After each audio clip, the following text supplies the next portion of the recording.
Stuart, you did some business in the window last night with Ollie Shaw coming in. How happy are you to get another striker in the door? Yeah, delighted. I think it was really important that we were able to bring in another striker. I've made no secret over the last sort of 2 weeks with the injuries we've had and how kind of sparse that's left us in that forward line. We believe we've got good players in there, but obviously for the time being we need to make sure that we strengthen that area. Ollie's a lad that I've worked with. I know him really well. Probably a little bit of frustration in terms of when I worked with him before, I felt he was really just clicking into gear, and at the time I lost my job. And I've kind of spoken to him about that, because I think Ollie's a guy that we speak about that's got bags of talent. He's got an eye for goal. He's of a good age. He's a really good type. He's an intelligent lad. And it's trying to find the catalyst to get the absolute best out of him. He knows that a huge chunk of that, a huge slice of that now gets allocated to him. We'll give him, every piece of information we've got. We'll give him opportunity, and he needs to try and run with it. It's as simple as that. And I know that sounds as if you're heaping pressure on a player, but it's a guy that I think everybody in Scotland knows where the back of the net is.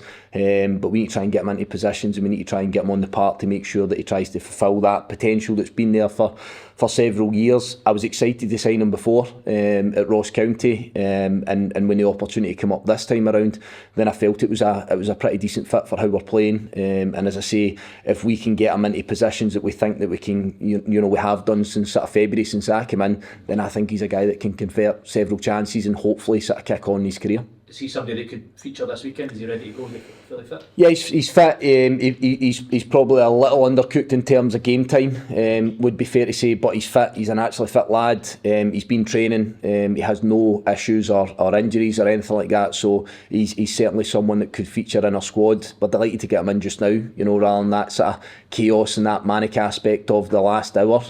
So what it does is it gives us an opportunity to get him on the pitch for a full session today, which will be specific to Sunday. So he starts to get to see that. He'll have a session again tomorrow before we get into the game on Sunday. So I think it just gives us a little bit extra time to work with him, and give him the best chance possible. That if he's given an opportunity on Sunday, then he's in a pretty decent place to go and try and help us in what will be a tough game. We're talking to you about 9 o'clock on Friday morning. Are you anticipating that you're still going to be here at silly o'clock tonight? Are you expecting a busy one? Nah, again, I think all the staff have heard me talking about this. I think I had a few worried looks as if to say, are we going to be sitting here at midnight? I'm not that guy. I've always said that if I could possibly get all my business done at the earliest opportunity, that's always how I've been. I always come in with a plan. I've always got an idea what I want the team to look like, what personnel will help us within that. I think everybody knows in football it's difficult with the timescales, and it's been especially difficult for us because we know that there's had to be outgoings for any incomings, and obviously what sometimes happens is you might miss out on targets as that goes along. But it's always been my intention that today is a relatively stress-free day for the bits that I can control. If we can do that, and we're pretty astute, and our work ethic, I suppose, if you like, and we have that plan in place, this shouldn't be a day where we're scrambling about. It really shouldn't. I personally think that it's mass hysteria for absolutely nothing. That's my take on it. But the flip side to that is there's bits that you don't control, so more so relating to outgoings, then we don't control anybody coming in having an interest in our players. Maybe one or two guys that are lacking in game time. If somebody comes in the 11th hour and they want to take these guys, then that's the bit that can kind of throw everything up in the air to a point. But I'm trying to make it as close to what it is day to day here, that there's a kind of calm head on it, and there's a plan always, and everybody knows where they stand, and I'm trying to put that into practice again here today. I don't think I've ever sat there to the dying embers in a transfer window, and the windows I've been involved in previously, but that's always been my intention. I've tried to do that, not because I'm lazy, not because I don't want to, just with the fact that I think it creates a kind of a story and a narrative that I don't think needs to be there all the time. Yeah. So it's more, if anything happens today, it might be somebody goes out later on rather than you're expecting to be. Yeah, lots of people. I'm hoping to bring in one more. I'm hoping to bring in one more player. As I say, with a couple of outgoings, that's maybe given us an opportunity to bring in one more. So I'm relatively far along the way in making that happen. But again, that's purely on the balance of the squad. It maybe wasn't necessarily something I was looking to do, but as I say, outgoing last week has probably given us an opportunity to bring in another two, one of which we've got in, and the other one I would anticipate will probably be confirmed at some point today. barring the St Mirren League Cup results, been a great start for the in the league. How content are you and how happy are you with where the team are now and how they've kicked on from last season? Yeah, very. I think without celebrating and starting to become the happy clapper again, it's one of those ones where I think that we're punching well above our weight. I genuinely do, but I don't think that that's a kind of flash in the pan, if you like. I think that's something that that we've been striving for, and again, I always come into everything with a mindset of, can it be better? And the answer's always yes. It is. If you look at the first half last week, then we could have been much better. We didn't feel we come anywhere near our levels, and there's been other games that we've won and other games that we've had good results through a stretch where we've not been perfect. But again, I think that is the exciting bit, and I think that that's the players, the bit that the players to this point have relished. They've enjoyed the fact that they know that there's more to come from them. My job's to continually see if I can eke that out of them. But from them personally and collectively, what they are on is a fantastic run, and we strive to continue that. So yeah, I'm happy, but it's always with that view of we must do more, we must look to do more. Now you can't always achieve it, you can't always conquer it, but I think that the mindset always has to be that. But for us to be sitting in a position where, stretching back to last season, that we're 9 Premier League games unbeaten, I think it's a fantastic record with the wins that we've had in there, and some of the teams we've played against, some of the places we've had to go. Still in my tenure, I don't want to jinx it, but we're unbeaten on the road in the league, which is pretty remarkable. And again, we go with the intention to try and make sure that we maintain that record on Sunday. As difficult as that will be against a team like Hearts and the environment of Tynecastle, and with the depth of squad that they have, it's going to be really hard. But again, we're enjoying the challenge. We're relishing the challenge, and I think that we're enjoying the kind of unity that we see around about Motherwell just now in terms of the community, the supporters, the staff, the players. It's great, but again, a lot of that's based on your results and what's happening on the field. Stuart, do you expect maybe somebody to go out as well today? Is there irons in the fire there with some of the players who maybe want to move on? As it stands, no. There's no interest in anybody else. Whether you're looking to move players out, whether you're looking to get them more game time, there's two parties or two aspects in that. There might be a willingness from ourselves or a player, but that needs to marry in with a club that wants to take a particular player as well. So what I would say at this point is there's nothing else that we anticipate. That could change certainly in the chaos of the next few hours, but it's certainly not something that looks as if it's on the table at this minute in time. Just going back to Ollie Shaw, I think when you signed him from Hibs, he was very highly regarded at Hibs as well. Maybe he moved on because he wanted game time rather than because Hibs wanted him to move on. Has he always been that sort of player that he's just really keen to play as much as he can, to develop as much as he can, that the ideal player? He's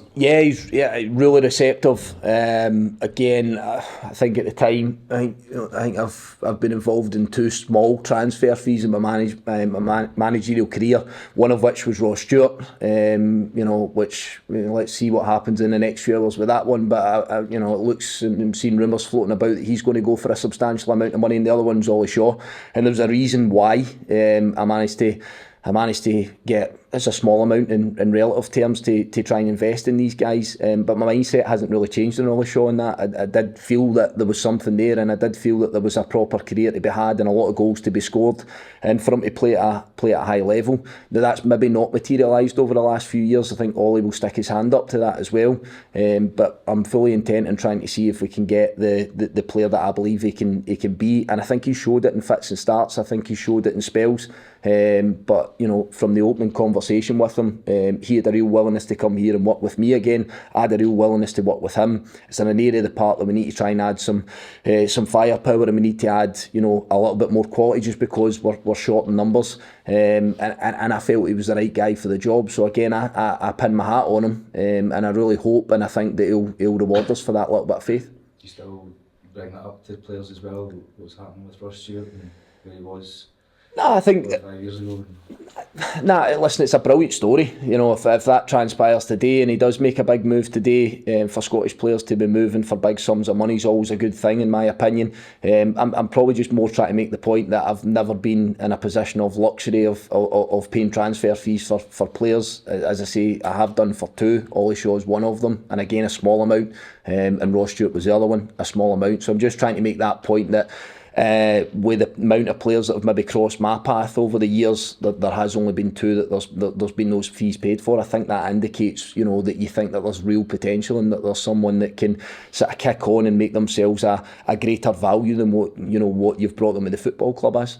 How much of a benefit, Stuart, is that he's been here before and played the physicality of the Scottish game? Some players come from down south further afield and they're not really used to that, whereas he's done it in the past. Yeah, I think it's a real good point, and it was part of our thinking, because, you know, there might be 1 or 2 other options from other clubs potentially, and, you know, more young lads that we enjoy working with that you think have got a future. But I think for that sort of quick hit to get somebody in short notice and somebody towards the end of the window, it was really important with the, you know, Theo Bair kind of being that only recognised senior striker that we have fit. We really needed somebody to go and try and hit the ground, so that was a big part of the thinking. Somebody that's played in the league, somebody that scored goals in the league, Championship and Premier League. Then when that opportunity came up, that probably just nudged Ollie just above a few other guys that we were looking at, just purely based on that experience of having sort of been there and done it before. And knowing what it's all about. You know, bringing Ollie back up here yesterday, it becomes an easy fit for him to settle back into his kind of family way of life and his surroundings, but also in the nature of the teams that you're playing against and what is the Premier League in Scotland, which is frenetic, it's frantic, it's tough. You're playing against good teams, but he knows all of that anyway, so I don't really need to convince him of that. That becomes quite an easy fix. Just for Sunday against Hearts as well, they're obviously coming out at the back end of a European defeat. Does that come into your planning at all, or is that relevant to you? Not at all. Again, I think we faced Hibs after they played in Europe, and I said it and I'll be consistent with it. These are really good teams. They've invested heavily into their squads. You know, me trying to pick an 11 for Hearts on Sunday is nigh on impossible because they've got so many options. I understand they've got a few injuries as well, but I thought that was going to be difficult for the Hibs game to predict what they were going to do. The players don't hear the aspect of they've travelled, they've been away and all the rest of it. It would have been a sore one for them in what was always going to be a difficult tie last night. I'm sure they would have wanted it to be closer than it was, of course they would have, but I don't think that changes anything for Sunday. They'll play against the home support that'll be expecting them to perform and probably beat us, because I think that's the expectation that they'll have as a football club. So no, I don't look too much into it at all. I know we're going to face a good Hearts side. I know we'll face a pretty vocal support, and I think that we're going to have to be our absolute best to try and take something from the game. So that's as simple as the message can become from me. The specifics of it, as always, we've had some extra days to go and prepare and work on it, knowing what our next game is.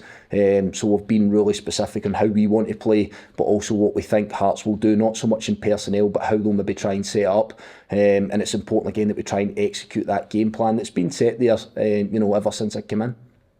Is it team use no shocks this week? No, we've just not trained so that we don't have any injuries. No, we're pretty much the same as we were last week. Obviously, you guys know it was well documented last week who's out and who's missing. There's no change to that other than the fact that we might have the opportunity to add maybe 1 or 2 to the squad that weren't there last week.